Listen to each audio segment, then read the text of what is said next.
ನಮಸ್ಕಾರ ಸ್ನೇಹಿತರೆ, 5 minutes English YouTube ಚಾನಲ್ನ 49ನೇ ಕ್ಲಾಸಿಗೆ ಸ್ವಾಗತ. ನಾನು ಗಣೇಶ್. ಇವತ್ತಿನ ದಿನ ನಾವು ತುಂಬ ಇಂಪಾರ್ಟೆಂಟ್ ಟಾಪಿಕ್ ಅಂದರೆ ಟೆನ್ಸ್ಗಳಲ್ಲೇ ತುಂಬ ಇಂಪಾರ್ಟೆಂಟ್ ಆದದ್ದು, ಸ್ವಲ್ಪ ಕನ್ಫ್ಯೂಷನ್ ಇರುವಂಥದ್ದು ಆದಂತಹ ಪ್ರೆಸೆಂಟ್ ಪರ್ಫೆಕ್ಟ್ ಟೆನ್ಸ್ ಅಂದರೆ ಪೂರ್ಣ ವರ್ತಮಾನ ಕಾಲ, ಇದ್ರ ಬಗ್ಗೆ ತಿಳ್ಕೊಳ್ಳೋಣ.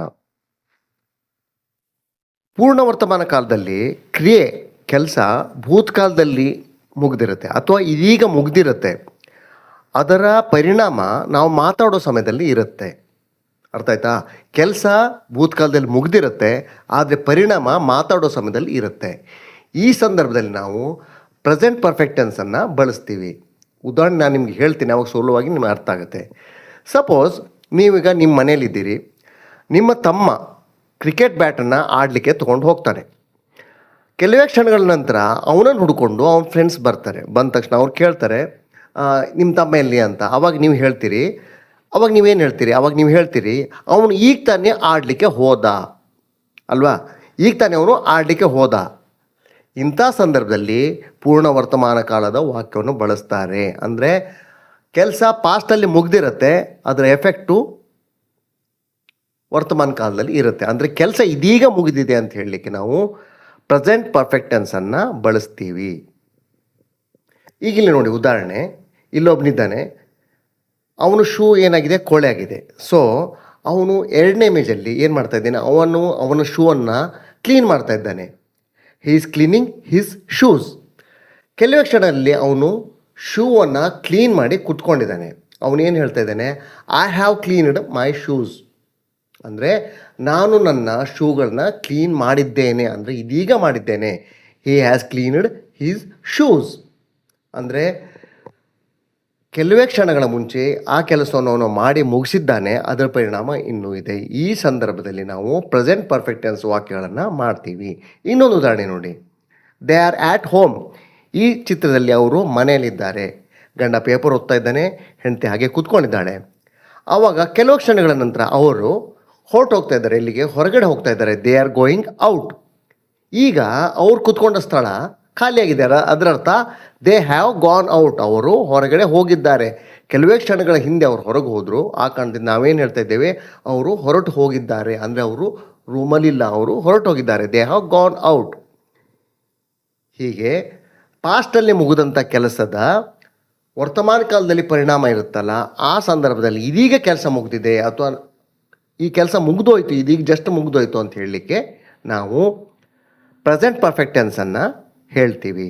ಇನ್ನೊಂದು ಉದಾಹರಣೆ ಕೊಡಬೇಕಾದ್ರೆ, ಈಗ ನಿಮ್ಮ ಫ್ರೆಂಡು ನಿಮಗೆ ಊಟಕ್ಕೆ ಕರೆದಿರ್ತಾನೆ. ಊಟಕ್ಕೆ ಹೋಗೋಣ ಬಾ, ರಾತ್ರಿ ಡಿನ್ನರ್ ಹೋಟೆಲ್ಗೆಲ್ಲಾದರೂ ಊಟಕ್ಕೆ ಹೋಗೋಣ ಬಾ ಅಂತ ನಿಮ್ಮ ಹತ್ರ ಕರೀತಾನೆ. ಆವಾಗ ನೀವು ಜಸ್ಟ್ ಊಟ ಮಾಡಿರ್ತೀರಿ, ಊಟ ಮಾಡಿ ಕೆಲವೇ ಕ್ಷಣ ಆಗಿರುತ್ತೆ, ನಿಮ್ಮ ರಾತ್ರಿ ಊಟ ಮುಗ್ದಿರುತ್ತೆ. ಆ ಟೈಮಲ್ಲಿ ನೀವೇನು ಹೇಳ್ತೀರಿ, I have had my lunch. ನಾನು ನನ್ನ ಊಟವನ್ನು ಮುಗಿಸಿದ್ದೇನೆ. I have had my dinner. ನಾನು ಊಟವನ್ನು ಮುಗ್ದಿದೆ, ಇದಿಷ್ಟೇ ಮುಗ್ದಿದೆ, ಆ ಕಾರಣದಿಂದ ನೀನು ಹೋಗಿ ಬಾ ಅಂತ ಹೇಳ್ತೀರಲ್ಲ. ಈ ಸಂದರ್ಭದಲ್ಲಿ ನಾವು ಪ್ರೆಸೆಂಟ್ ಪರ್ಫೆಕ್ಟ್ ಟೆನ್ಸನ್ನು ಬಳಸ್ತೀವಿ.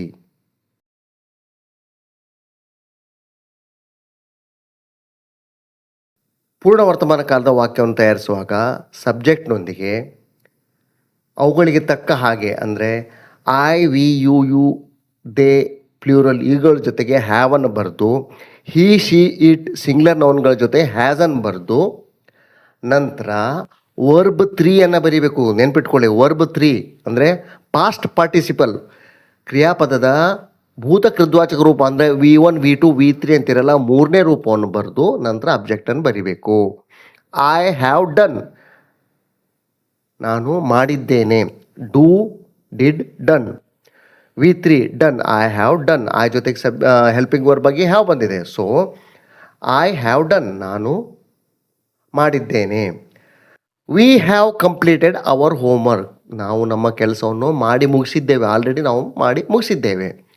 ಹಿ ಹ್ಯಾಸ್ ಲೆಫ್ಟ್, ಅವನು ಹೊರಟು ಹೋಗಿದ್ದಾನೆ. ಶಿ ಹ್ಯಾಸ್ ಡನ್, ಅವಳು ಮಾಡಿದ್ದಾಳೆ. ಕೃಷ್ಣ ಹ್ಯಾಸ್ ಗಾನ್, ಕೃಷ್ಣನು ಹೊರಟು ಹೋಗಿದ್ದಾನೆ. ದೇ ಹ್ಯಾವ್ ಡಿಸ್ಕಸ್ಡ್, ಅವರು ಚರ್ಚಿಸಿದ್ದಾರೆ. ಈ ವಿಷಯವನ್ನು ಅವರು ಚರ್ಚಿಸಿದ್ದಾರೆ.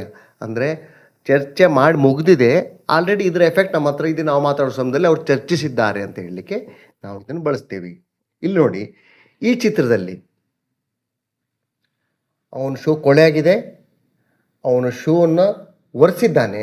So he has cleaned his shoes, ಅವನು ಅವನ ಶೂ ಅನ್ನು ಕ್ಲೀನ್ ಮಾಡಿದ್ದಾನೆ. ಈ ಚಿತ್ರದಲ್ಲಿ ಅವಳು ಬಾಗಿಲನ್ನು ಹಾಕ್ತಾ ಇದ್ದಾಳೆ. ಎರಡನೇ ಚಿತ್ರದಲ್ಲಿ ಅವಳು ಬಾಗಿಲನ್ನು ಹಾಕಿದ್ದಾಳೆ. So she has closed the door, ಅವಳು ಬಾಗಿಲನ್ನು ಹಾಕಿದ್ದಾಳೆ.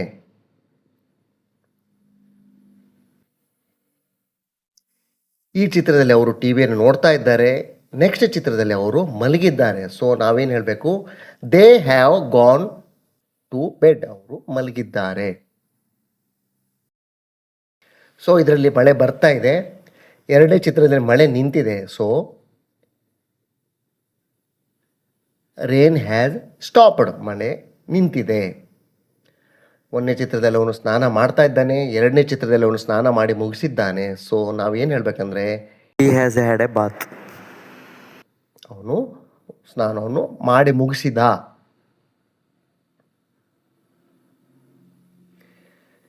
ಈ ಚಿತ್ರದಲ್ಲಿ ಗೋಡೆಯಲ್ಲಿ ಒಂದು ಫೋಟೋ ಇದೆ. ಎರಡನೇ ಚಿತ್ರದಲ್ಲಿ ಫೋಟೋ ಕೆಳಗೆ ಬಿದ್ದಿದೆ. ಸೊ ನಾವು ಹೇಳಬೇಕಾಗಿದ್ದು the photo has fallen down. V3 use ಮಾಡ್ತಾ ಇದ್ದೇವೆ. Fall, fell, fallen, fallen down, ಕೆಳಗೆ ಬಿದ್ದಿದೆ. ಹೀಗೆ ಪೂರ್ಣ ವರ್ತಮಾನ ಕಾಲದ ವಾಕ್ಯಗಳನ್ನು ತಯಾರು ಮಾಡಬೇಕು. ಇದರ ನಕಾರಾತ್ಮಕ ವಾಕ್ಯ ತಯಾರಿಸಲಿಕ್ಕೆ ಮೊದಲು ಸಬ್ಜೆಕ್ಟ್ ಬರೆದು ಹ್ಯಾವ್ ಅಥವಾ ಹ್ಯಾಸ್ ಜೊತೆ ನಾಟ್ ಬರೆದು ಆಮೇಲೆ ಕ್ರಿಯಾಪದದ ಮೂರನೇ ರೂಪವನ್ನು ಬರಿಬೇಕು. ಕೊನೆಯಲ್ಲಿ ಕರ್ಮಪದ ಹಾಗೂ ಉಳಿದ ಪದಗಳನ್ನು ಬರಿಬೇಕು. ಐ ಹ್ಯಾವ್ ನಾಟ್ ಫಿನಿಶ್ಡ್, ನಾನಿನ್ನೂ ಮುಗಿಸಿಲ್ಲ, ಅಂದರೆ ಮಾಡ್ತಾ ಇರೋ ಕೆಲಸವನ್ನು ನಾನಿನ್ನೂ ಮುಗಿಸಿಲ್ಲ. We have not paid the exam fees, ನಾವು ಇನ್ನೂ ಎಕ್ಸಾಮ್ ಫೀಸನ್ನು ಕಟ್ಟಿಲ್ಲ, ಅಂದರೆ ಕಟ್ಟಬೇಕಿತ್ತು ಈಗಾಗಲೇ, ನಾವಿನ್ನೂ ಕಟ್ಟಿಲ್ಲ. ಯು ಹ್ಯಾವ್ ನಾಟ್ ಪ್ಲೇಡ್, ನೀನು ಆಟ ಆಡಿಲ್ಲ, ನೀನು ಆಟ ಆಡಿಲ್ಲ, ನೀನು ಆಟ ಆಡೋದು ಬಾಕಿ ಇದೆ. She has not replied yet, ಅವಳು ಇನ್ನೂ ಉತ್ತರ ಕೊಟ್ಟಿಲ್ಲ, ಮರು ಉತ್ತರ ಕೊಟ್ಟಿಲ್ಲ, ಇನ್ನೂ ಉತ್ತರಿಸಿಲ್ಲ. ದೇ ಹ್ಯಾವ್ ನಾಟ್ ಸೀನ್, ಅವರಿನ್ನೂ ನೋಡಿಲ್ಲ. KGF ಫಿಲ್ಮ್ ನೋಡಿದ್ಯಾ?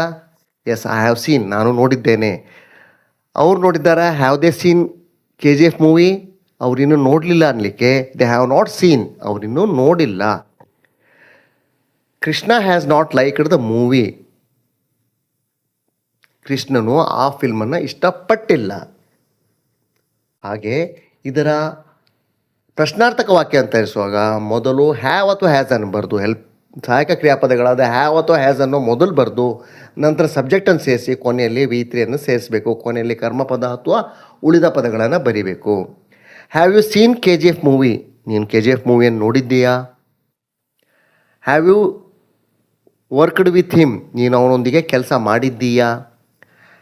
ಹ್ಯಾವ್ ವಿ ಡಿಸೈಡೆಡ್, ನಾವು ನಿರ್ಧರಿಸಿದ್ದೇವಾ, ಅಂದರೆ ಈ ವಿಷಯನ ನಾವು ನಿರ್ಧರಿಸಿದ್ದೇವಾ, ಅಂದರೆ ಈ ಕ್ಷಣದಲ್ಲಿ ಅದರ ನಿರ್ಧಾರ ನಾವು ಆಗಿದೆಯಾ?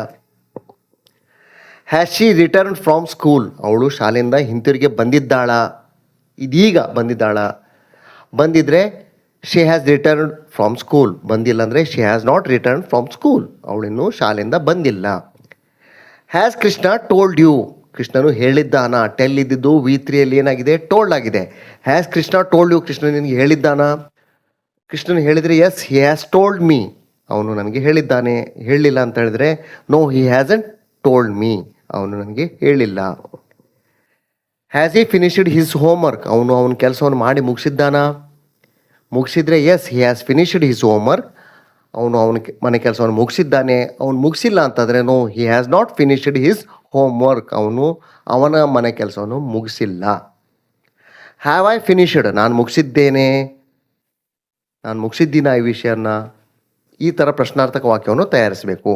ಇನ್ನು ಪ್ರಶ್ನಾರ್ಥಕ ನಕಾರಾತ್ಮಕ ವಾಕ್ಯಗಳನ್ನು ತಯಾರಿಸಲಿಕ್ಕೆ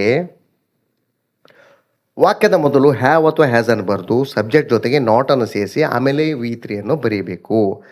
ಹ್ಯಾವ್ ಐ ನಾಟ್ ಗಾನ್, ನಾನು ಹೋಗಿಲ್ವೇ? ಹ್ಯಾವ್ ಯು ನಾಟ್ ರಿಟರ್ನ್, ನಾವು ಬರೆದಿಲ್ವೇ? ಹ್ಯಾವ್ ಯು ನಾಟ್ ಗಾನ್ ಎಟ್, ನೀ ಇನ್ನೂ ಹೋಗಿಲ್ವೇ?